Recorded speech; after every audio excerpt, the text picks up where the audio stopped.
Sementara itu, saudara, warung bakso, gudang teratak, dan dosmir yang berada di Jalan Cendana, Desa Longcut, Kecamatan Banda Raya, Kota Banda Aceh, ludes di lahap si jago merah. Kebakaran terjadi saat warga sedang menjalankan ibadah sholat Jumat. Dalam video amatir yang diabadikan oleh warga saat kejadian dari lokasi, api dengan cepat membesar. Bahkan dalam video itu terlihat aksi seorang warga yang diduga pemilik salah satu bangunan yang terbakar berhasil mengeluarkan mobil dari kobaran api. Api yang cepat membesar, titik api diduga berasal dari salah satu bangunan yang letaknya berdempetan.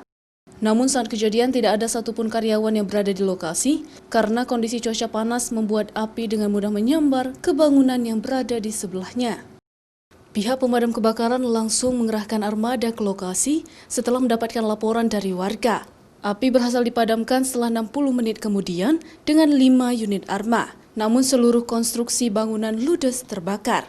Sekitar jam 1 kurang 10 menit, kami terima informasi telepon dari warga mengatakan di sini ada kebakaran.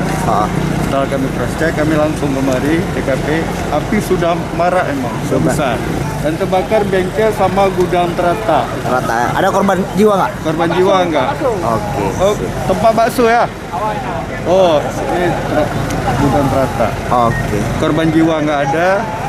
Cuma harta benda ya? Harta benda, ya, harta benda ada. Oke. Ya. Teratak dan juga tenda-tenda teratak itu. Tidak ada korban jiwa dalam musibah kebakaran tersebut. Namun, kerugian materi ditaksirkan mencapai puluhan juta rupiah. Musibah tersebut sempat membuat arus lalu lintas di kawasan itu macet sesaat. Raja Umar, Kompas TV, Banda Aceh.